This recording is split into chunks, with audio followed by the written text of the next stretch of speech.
In a collision between two vehicles, I and another pregnant woman were simultaneously rushed into the delivery room. This expectant mother had already experienced rupture of membranes and required urgent rescue. Quickly find the family to sign the consent. Just as I was about to be pushed into the operating room, I hurriedly said, "My husband is very busy, I can sign it myself." Before the words were finished, the husband of the other pregnant woman rushed over. "Save her first, her condition is more severe, she has heart disease." He was tense, his face covered in blood, but I still recognized him. "Ethan, you are clearly my husband, my husband." "I am Ethan, the gynecologist from the Central Hospital, trust my professional judgment." I reached out to try to touch him, but he slapped my hand away. "But this expectant mother's water has broken." Ethan glanced and said, "She won't die, I am her husband, I can sign the disclaimer agreement." The car accident happened suddenly, and the hospital's doctors were unevenly allocated. So this surgical opportunity was rare and originally mine, but because my husband is a gynecological authority at the Central Hospital, everyone trusted his professional judgment and postponed my surgery. As the hospital bed was pushed away, Ethan didn't even glance at me. His hand tightly gripped Rora's, revealing all his heartache. "It's okay, once the application is approved, I will personally perform the surgery for you. You will definitely come off the operating table safely." The tenderness in his eyes stung me. Without a bed, I was placed in the corridor, watching his deep affection for another woman. Patients coming and going were surrounded by family. When afraid, they always had an arm to lean on. But my arm had received permission to personally operate on his goddess. He passed by me, paused for a moment but didn't turn to look at me. He walked away resolutely, leaving only an unclear sentence, "You won't die, please trust my professional judgment." I didn't know how long that surgery lasted. In the waiting, I fell into a drowsy sleep. When awakened again, I found a large group of medical staff gathered around me. "The expectant mother has acute amniotic fluid embolism, quickly, contact the blood bank." "Where is Dr. Ethan?" "Call him quickly, he's the only one in the city who has handled amniotic fluid embolism." "We have no experience." Amid the chaotic footsteps of the group, my hospital bed was quickly pushed by several male nurses. They comforted me, saying it's okay. They said my husband is the most authoritative obstetrics and gynecology expert in the city, having handled 2 cases of amniotic fluid embolism with a success rate as high as 99%. Plus, I am young, in good health, and not with typical blood type, the survival rate is very high. I was pushed into the operating room, white lights shone directly down, and everyone, amid haste and panic, calmly reported my vital signs. "No. Blood oxygen is dropping too fast, the patient can't hold on much longer." "Where is Dr. Ethan?" My attending physician was somewhat anxious, his hand holding mine was ice cold. The nurse beside said nervously, "Dr. Ethan left after finishing Rora's surgery, saying Rora woke up and wanted porridge, the kind he makes himself." "Call him." Called but no answer. The child has no breathing either, this expectant mother has no will to survive, she's almost gone." My attending physician pinched my hand and firmly told me, "Since you were assigned to me, I won't give up easily, don't give up on yourself either. Notify pediatrics to join the rescue, we must do our utmost to save both the mother and child." "Okay." I silently blinked my eyes. In this world, there are still people who hope I live, so I must strive to live. The other interns were still trying to contact Ethan. My attending physician, along with several authoritative doctors from the hospital, began racing against time to rescue me. I saw bags of plasma being brought in full and removed empty. Watching the doctors sweating profusely yet not daring to relax a step, I felt a surge of sourness in my chest. At that moment, an intern excitedly held up my phone and said, "Dr. Ethan took the initiative to call the expectant mother, we can contact him now." After putting it on speaker, everyone in the operating room could hear Ethan's voice. He shouted urgently and angrily from the other end, "Lily, where did you put your maternity bag? Anyway, you won't give birth for a while, I'll take it for Rora to use." I saw my attending physician frown, with a bad expression, handing the tools to the authoritative doctor beside him. He walked to the intern, picked up the disinfected and wrapped phone.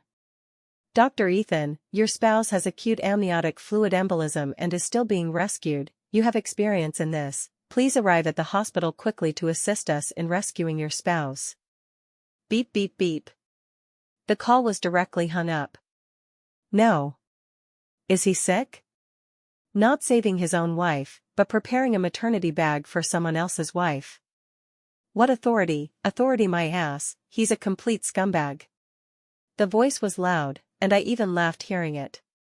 The attending physician also realized his words would affect me and quickly said sorry. Under anesthesia, I laboriously used my eyes to indicate it's okay. Because I thought he cursed correctly. But in this instant, despair eroded me, devouring my last bit of stubbornness. The expectant mother's blood oxygen is rapidly declining. Notify the blood bank to continue requisitioning plasma. Linjiang Hospital began urgently requisitioning plasma from hospitals across the city. The matter of a pregnant woman with amniotic fluid embolism at this hospital became widely known. Even news reports started broadcasting it. At this time, the central hospital finally dispatched a doctor who had previously handled amniotic fluid embolism surgery. As soon as he entered, he hurriedly said, "What a coincidence. Just as our hospital's Dr. Ethan's wife is giving birth, I happened to come look, encountered your situation, and quickly applied to come help." Dr. Ethan's wife? My attending physician subconsciously looked at me. And Ethan's colleague, having handled several amniotic fluid embolisms with Ethan, was not too tense. After arriving, he stabilized the situation. Seeing all my indicators gradually returning to normal, he began chatting to lighten the atmosphere. When I just arrived, I saw pediatrics had rescued the newborn, a chubby little boy. But I saw they called several times, and the child's father didn't come. Is this a single mother? The attending physician coughed lightly twice. But that person didn't realize anything wrong. Strangely, Ethan's wife is in room 303, why didn't he come to assist you? He's the authority in this. Could it be that with his wife giving birth, he's worried and refused this chance to save lives? As he spoke, an intern couldn't stand it and directly retorted, "Dr. Leo, the one lying before you is Dr. Ethan's wife, Lily." Dr. Leo chuckled lightly, "Kids just talk nonsense. I've worked with Ethan for so long, don't I know who his wife is? It's Rora. Where is this Lily?" Oh no. The attending physician watched my originally stable indicators rapidly decline. Immediately anxious, he said to Dr. Leo, "Why would we lie to you for no reason? This is Ethan's wife," he admitted it himself. "Now that you've said this, the patient originally had a bit of will to live, now it's almost zero." Dr. Leo slapped his forehead, "I thought you were joking." And at that moment, came the sound of a child's cry. The attending physician said to the two doctors from pediatrics, "Quickly bring the child for the mother to see." I barely opened my eyes, saw the somewhat cyanotic child, and couldn't help but smile. He looks really ugly, just like Ethan. But I still like him so much. It's that physiologically uncontrollable maternal love that disgusts me. Finally, after a day and night of rescue, having transfused over 500 units of plasma, I survived. After leaving the ICU, I was sent to a regular ward. The nanny I had hired earlier arrived early upon notification. Seeing her embarrassed expression and the used diaper in her hand, I immediately understood. "Madam, this gentleman insisted I serve Miss Rora first." I really couldn't refuse. Just as I wanted to respond to her, I heard Ethan's voice from outside the door. "Auntie, hurry, the child spit up milk again, Rora has no strength to hold the child." He pushed open the ward door and obviously froze for a moment. In the eye contact, he said with a somewhat indifferent attitude, "The son is still in the incubator, temporarily no need for Auntie, lend her to Rora, I think you won't mind. By the way, I notified your parents to come take care of you. I'm too tired caring for Rora and have no mood to care for you, please understand." As he was speaking, several of his colleagues came over holding a pile of gifts. "What are you still doing here? Sister-in-law is looking for you over there." What happened to Rora? He subconsciously thought sister-in-law was Rora and anxiously walked over. The colleagues followed him away, only Auntie looked confused. You are Dr. Ethan's wife, right? Isn't that Rora Dr. Ethan's friend? Why does everyone call her sister-in-law? I smiled, maybe everyone misunderstood. Auntie threw the cloth alone, he has no mouth. Misunderstood and doesn't explain. I see Dr. Ethan is full of tricks, eager for others to think his wife is Rora. Even someone unfamiliar with Ethan can see his intentions at a glance. Rora was the goddess he sought but couldn't get during school. He didn't even dare confess to her, but his crush was widely known.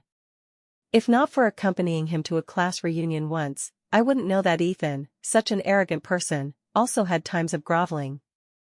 Facing Rora, he always lowered his head. When his roommates joked to the recently divorced Rora, "Goddess Rora is really unlucky, if you had accepted Ethan's confession back then, now the wife of Central Hospital's authoritative Dr. Ethan would be you, where would it be someone else's turn?" And I, that someone else, sat aside eating steak.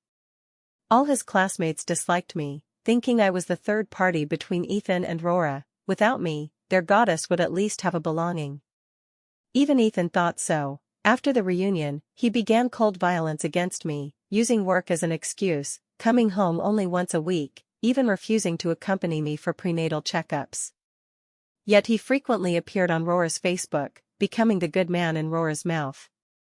For others misunderstanding their relationship, Rora always smiled and let it pass, not explaining, not refusing, accepting it all. In this, Ethan was like her. He relished others thinking his wife was the glamorous Rora. We argued once about this. He said the innocent are innocent, no need to prove for false things, let me respect his right to make friends. In facing Rora, he was always lacking confidence, so when Rora showed a bit of favor, he rushed forward like a dog. But for me, he always thought he was my best choice. Without a child before, I couldn't leave him, now with a child even more so. Thus, he became increasingly unscrupulous. But he forgot, I'm not like him, I won't always be a dog, forever loving to eat shit. Rora's ward was next to mine. Gradually, many people came to visit her, Ethan's colleagues, classmates, and Dr. Leo who participated in the rescue that day. Ethan. What you're doing is disgusting. Your wife isn't Rora and you don't explain, causing so many colleagues to misunderstand for so long. Calling her sister-in-law all day. Do you know how much face I lost when rescuing your wife that day? Dr. Leo seemed really angry, his voice was so clear through the wall. Ethan said after a while, didn't I tell you to call her Rora? It's you who insisted on calling her sister-in-law. UTMD can't directly say she's your classmate. And your wife just had amniotic fluid embolism, barely rescued, and you're here caring for Rora, not even looking once? Aren't you afraid your wife will run away? As he said, he tried to push open my ward door to let Ethan in. But Ethan slammed it shut. Afraid? I wish she would run. Initially, she persistently pursued me, after being a spare tire for so many years, finally ashore, how could she bear to run, and now with a child, even less so. Saying this, he even laughed mockingly, she's not like Rora, Rora has heart disease, poor health, she's an athlete, amniotic fluid embolism is a big deal for others, but a small matter for her. You're supposed to be a gynecological authority. Don't you know how high the mortality rate of amniotic fluid embolism is? Last year, the expectant mother who died in your hands was an athlete in great health. But amniotic fluid embolism struck and she died in less than half an hour. Your wife is lucky, perhaps even the king of hell saw she married poorly and pitied her. Dr. Leo talked until his lips were worn. Ethan still didn't come in, just indifferently transferred me 20,000, telling me to take good care of myself. I blocked him and deleted all contact methods. Before sleep that night, the attending physician notified me, saying seeing me improve a bit, city reporters want to interview me. After all, not many survive from amniotic fluid embolism, this maternal killer with a 99% mortality rate. Rest assured, the interview will be quick, then leaders from Central Hospital and several major hospitals will conduct postpartum consultation for you. It's good for you. Okay. I agreed readily. And on the interview day, Ethan came too. Dressed in a suit, standing in the crowd, he kept recounting the difficulties of handling this amniotic fluid embolism surgery. Beside him, Dr. Leo hung his head dejectedly, not saying a word. Several leaders from Central Hospital looked at Ethan with appreciative eyes, occasionally expressing heartache. As doctors, we most taboo operating on our own relatives. Moreover, Ethan faced his wife and unborn son, 2 lives, truly strong heart, withstood the pressure, to have such a perfect outcome. His direct leader praised him highly and signaled Ethan with eyes. Ethan walked through the crowd to me. You know I'm about to be promoted, this is an opportunity. Luckily it's you being rescued, if others, hard to arrange, don't say wrong words later. Remember this surgery was personally handled by me, unrelated to others, the rest, our leaders have arranged relations. He rubbed my head as usual, but because I hadn't washed since giving birth, there was some odor. He wiped his hand disgustedly. When the interview started, my attending physician arrived late, blocked outside by Central Hospital people. The reporter's microphone was thrust before me. May I ask this lady, for this narrow escape from death, what do you most want to say? I pondered a moment, holding the mic. It should be thanking the doctors for not abandoning me, and when I was about to give up on myself, none of them ever slackened. The reporter sensed a hotspot, looked at Ethan then me. Then which doctor do you most want to thank this time? I saw Dr. Leo preparing to leave, quickly pointed to the door. My attending physician and from Central Hospital. All lenses aimed at Ethan, he even had a speech ready, but I pointed to others. And Central Hospital's Dr. Leo. The scene was in uproar. Ethan glared at me, holding his phone seeming to send me a message, but after clicking send, his face looked worse. Dr. Leo, named by me, was astonished, then looked like he was about to cry. The reporter, somewhat flustered, quickly asked, "Any more?" I smiled. Of course, the one I most want to thank is my husband. Ethan immediately changed his face, looking at me full of pity. But the next second, hearing my words, he couldn't smile. If not for him choosing to abandon me in the critical moment to operate on his goddess, I wouldn't have met the persistent attending physician and Dr. Leo who came to support without complaint. Also thank my husband's goddess Rora. If not for her, I wouldn't know that amniotic fluid embolism is just a minor surgery in my husband's mouth, won't die. Rora, watching everything outside, had an unusually pale face. Ethan's leader urgently stopped the interview. Ethan was reprimanded by the leader. He angrily found my ward, but discovered only Auntie cleaning. Where is Lily? Clearly here a second ago, how is she gone now? Auntie said unkindly, Madam's parents arranged a private postpartum center long ago, just picked her up. She went alone. Harming Rora like that, she should at least pick up Rora too. He called me, discovering all his contact methods were blocked. So he called my parents. My parents divorced when I was young. From childhood to adulthood, they didn't manage me much. The only time they managed me was perhaps when I was bitterly pursuing Ethan. At that time, my dad was Ethan's professor. Seeing me pursue too hard, he helped create opportunities. But my dad always acted not very fond of me. Ethan asked me, and I told the truth. My dad favors boys over girls. He didn't like me from birth. Ethan was thoughtful. After we married, my dad was very good to Ethan, using almost all his resources to help him. Sometimes when Ethan drank happily, he would satirize me. Lily, you're really a poor thing. Dad doesn't love, Mom doesn't care. Your dad indeed favors boys, preferring to care for me than you. Honestly, at that time I thought so. After all, since I married, my dad contacted me much more. He always praised how excellent Ethan was in front of me. Whenever Ethan needed him, he ran faster than anyone. This fostered in Ethan an attitude of treating himself as their biological son. One call and he was bossy. Dad. Lily is too much. You heard what she said during the live broadcast, right? This greatly affects my and my classmates' reputation. I heard you and Mom picked her up to a private postpartum center. My classmate just gave birth too. You pull strings to send her there as well. For the money, let Lily give it to you. My dad sat beside me. he already knew the full process of my rescue. Face heavy, brows furrowed. "Ethan, you don't really think you're my son, do you?" The opening sentence confused Ethan. My dad sneered, "Although Lily's mom and I divorced, these years we've been busy separately and didn't take good care of her, but that doesn't mean an outsider like you can surpass my daughter's place in my heart." I held the soup and took a sip. My mom quickly handed me a dessert.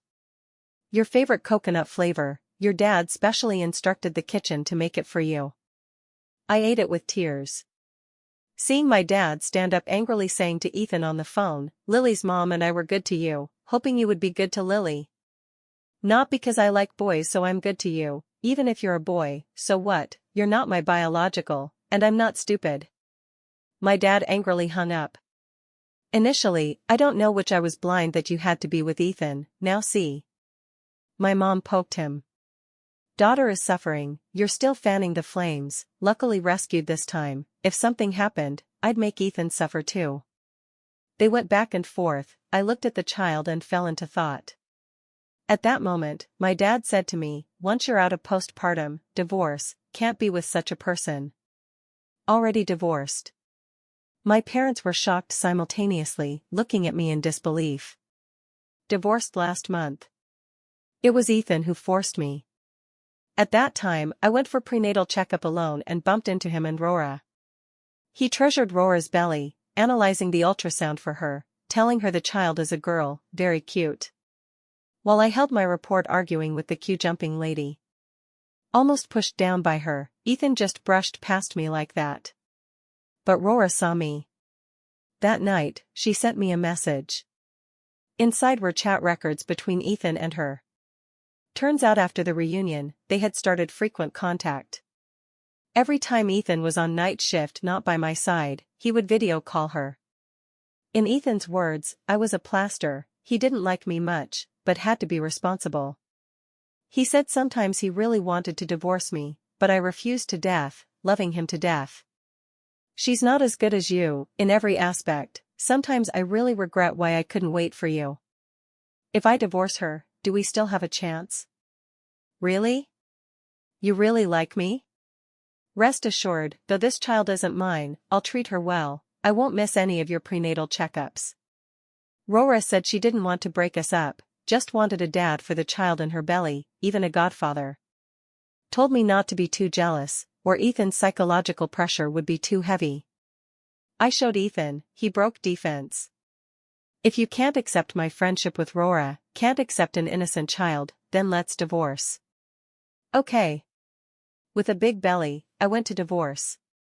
Staff initially refused, but seeing my firm attitude, still handled the procedures, reminding us after 1 month cooling period ends to formally complete. Ethan heard and looked at me, "You'd better not regret." I admit every day after getting the papers, I regretted. I feared I couldn't raise the child alone, feared my parents liked Ethan more and not on my side. Most importantly, he was the one I pursued bitterly for years, I was still unwilling. But this time all unwillingness was shattered, thinking how the child and I almost died at Ethan's hands, I really couldn't be moved. 2 more days and the cooling period ends, then I'll handle the procedures. Parents held my hand heartbroken. On the day of handling divorce procedures, my childhood friend and several besties came from afar holding piles of electronic firecrackers. At the Civil Affairs Bureau door, filled with flowers and firecrackers, giving the impression I came to marry. When Ethan appeared before me holding Rora's child, leading Rora's hand, his face still hung with the pride of winning. "Don't do this, I can't reunite with you, today I brought Rora to marry." "Move aside, we're in a hurry." My bestie held a megaphone shouting inside, "Everyone move, the honorable cheating man and his honorable mistress are coming to get certified, so unlucky. Move quickly." Childhood friend even unfurled a banner, "Congrats to my childhood friend for escaping old man and successfully becoming single." Back when I married Ethan, I really wanted him to integrate into my friend circle, bringing him to our gatherings.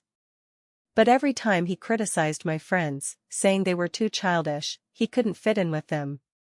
Later, even when I went to appointments alone, he would urge me back repeatedly. He said he feared I'd learn bad from them. But I knew it was because he knew he was 5 years older than me. Going to my circle destroyed his confidence. Facing a bunch of young hunks, he fell into self-entanglement. At that time I understood his grievances, gradually reduced gatherings with friends. But didn't block friends as he said. Instead opened a side account, occasionally venting about him to friends. This divorce. I just sent it out, they enthusiastically said. I finally opened my eyes. One by one came from afar to celebrate for me.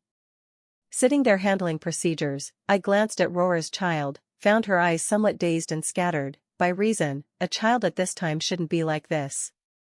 After all, my mom is a pediatric expert. I was studying pediatric neurology then, subconsciously felt something wrong. This child is very likely cerebral palsy, and the rare kind with genetic mutation. After procedures, I kindly reminded. Ethan pushed me away. Aren't you too vicious, actually cursing a child? Besides, I'm an obstetrics expert, surely know more than you, a halfway dropout med student. I laughed. Believe or not, good words hard to persuade the damned ghost. I'm also loose-tongued. Love to die. Without the burden of his wife, it seemed the original self suddenly returned. We even watched Ethan and Rora handle procedures together. I stood aside with no fluctuation. Childhood friend smiled. Your ex-husband's hands are shaking with excitement, finally married his goddess. I saw the mockery in her eyes, always felt she knew something. After all, she's a lawyer. Before, Rora's husband was famous in business circles as a self-made talent, but their divorce was not decent. Said Rora was kicked out empty-handed. She herself said at the time her husband found a mistress, caught by her, but she was too stupid, didn't know how to respond. The mistress and her husband transferred marital assets. She ended with not a penny. I asked her. Childhood friend burst out laughing. No way. You really thought Rora was some pure little white flower? Cheated with 3 men in a year, her husband forgave her time and again, finally couldn't bear and divorced. Net out because Rora gave the money her husband gave her to a gigolo, who turned and ran. She lost both person and wealth. Originally wanted to remind you couple to watch this woman, who knew your ex-husband directly fell for it. Speaking of which, he's ex-husband, unrelated to me. As I walked out of civil affairs, Ethan glanced at me. I won't want the child, I want to treat Rora's child as my own. If I take the child, I fear later can't treat 2 children equally. Rest assured, I'll tell the child his dad died early. Lily, your tough mouth looks really funny. Ethan smiled, leading Rora's hand, opened the car door. Just about to get in, I closed the door. My car, premarital property, just forgot to say, give me the keys. Childhood friend and besties got in at fastest speed. I stepped on the accelerator, exhaust sprayed Ethan's face. Months later. My body recovered almost, started medical work, crazily using my dad's remaining influence, having him take me to various banquets. Soon made a name in this circle. Even Ethan's Central Hospital started contacting me hoping to cooperate, purchase some advanced medical equipment. That day I was dining with several hospital representatives. The attending physician Vivian who once handled me now stands on his own. Between toasts, he smiled. Lily, just months unseen, I hardly recognize you, the difference is too big. I tilted my head shyly smiling, maybe aged, after all, gave birth, skin worsened, not recognizing is normal. He shook head, became confident, right, how's Ace? Our department's nurses still mention often. I smiled flipping child's photos for him. Since birthing him, album almost all him. At start, he was like carved from Ethan's mold, seeing annoyed me. But now opened up, more like our families. Before we knew it, someone had slipped up behind us. Neither of us had noticed. Ethan craned his neck to look at my phone screen. Still unaware of the presence behind us, I kept scrolling. Suddenly flipped to a group photo. Vivian smiled. Boyfriend. My face reddened. Can't call boyfriend yet, just contacting. It's my bestie's brother, seen before, but recently due to medical projects, he's a neurosurgeon, so more contact. A bit familiar. He pondered a while, surprised. The autistic genius doctor in neurosurgery? Once autism mentioned, everyone looked over. Indeed. He has the rare disease of savant autism, I smiled nodding. It's autism spectrum disorder, now much better. Then behind came mocking voice. So leaving me, you found an autistic? Lily, you're really funny. I turned, it was Ethan. Originally heard his state bad, recent surgeries basically handed to Dr. Leo. The only one almost caused patient massive bleeding death, already shelved by Central Hospital, only handling outpatient. Thought wouldn't see him today. He confidently sat beside me. I glanced, this seat isn't yours. He sneered, who doesn't know our Central Hospital is your Huaxin Instruments' biggest buyer, if not me sitting, who? Lily, better not play hard to get with me. I know you've been inquiring about me behind, don't think divorcing Rora I'll come back to you. I rolled eyes at him. Please get up from this seat. He grabbed my hand, pulling tightly. You've made enough fuss, my patience has limits.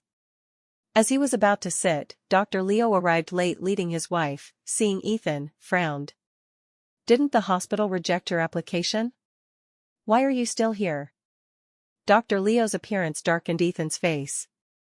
He hugged me. Hospital rejected, but my ex-wife won't reject me, right? Lily.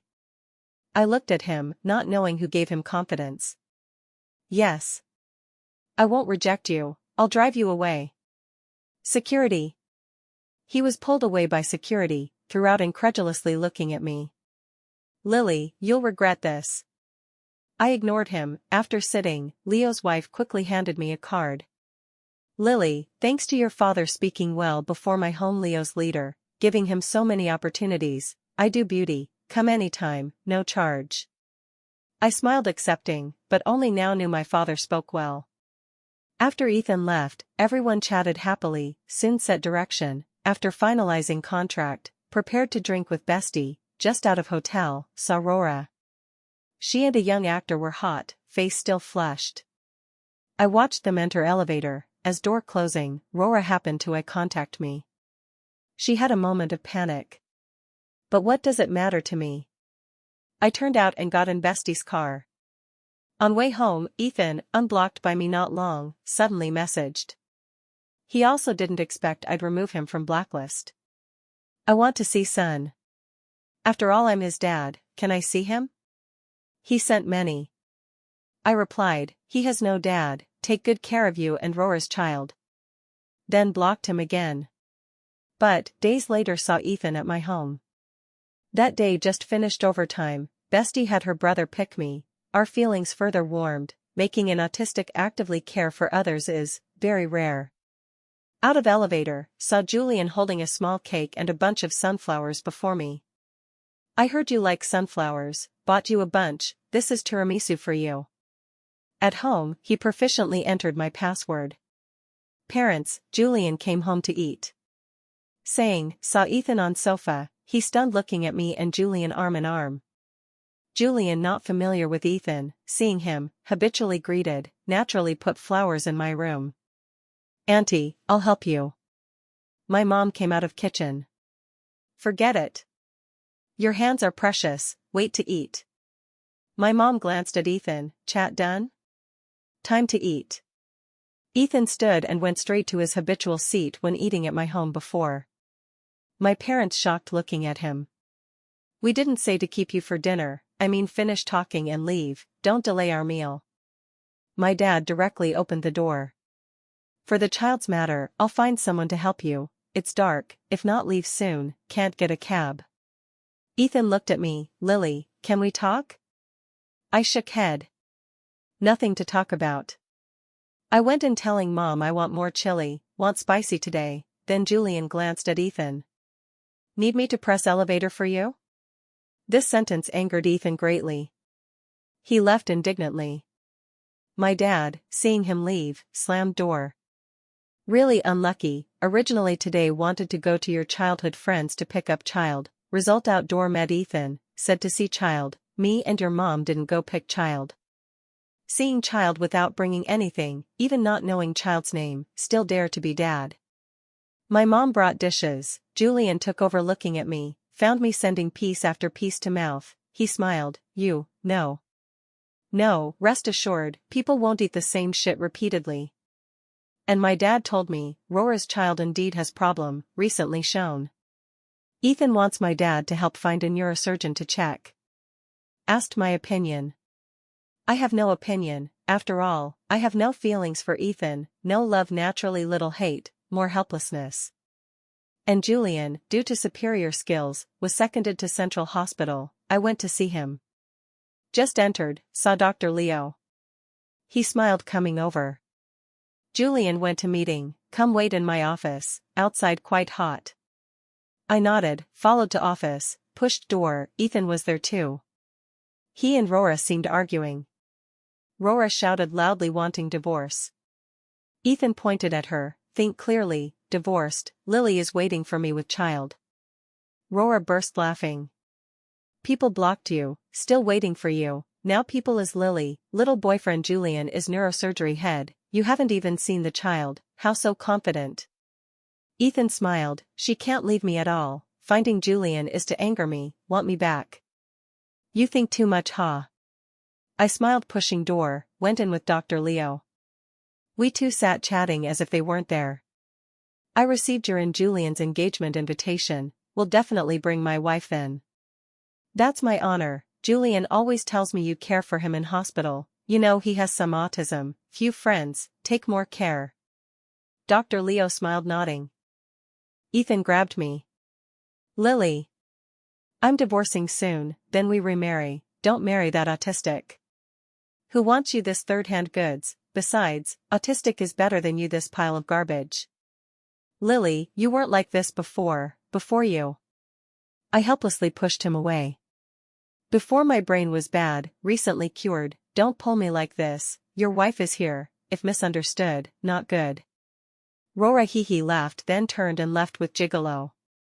Ethan widened eyes. Rora waved at him and directly left. After that day, Ethan like crazy sought reconciliation with me. Blocked downstairs my home every day. That day he still waited, outside heavy rain. He didn't leave. When I went down with umbrella, Julian somewhat nervous asked, shall I boil him hot water? I shook head. Ethan saw me come, choked, I knew you wouldn't be so heartless, you still have me in heart. I smiled, you think too much, my partner's birthday, I ordered cake, came down to take only. I took the cake from delivery guy's hands, turned to him, a good ex should be like dead. He pulled my hand, I turned and slapped him. Don't pretend deep affection here, I have no mood to play with you, roll as far as possible, I don't want to see you again. When I went up, below bang sound. But I didn't care. Long after knew, that night Ethan had car accident. He was paralyzed. Rora didn't divorce him, but sent him to convalescent home, herself with Gigolo moved into house Ethan bought. Spending Ethan's compensation. But her plastic surgery failed, complications infected, face rotted. Child though surgery successful, but because money scammed by Gigolo, delayed treatment. My childhood friend heard, shook head straight. See. World still has karma. Then childhood friend held up my wedding dress, looking at me. Wedding wear black? Your little boyfriend has ideas.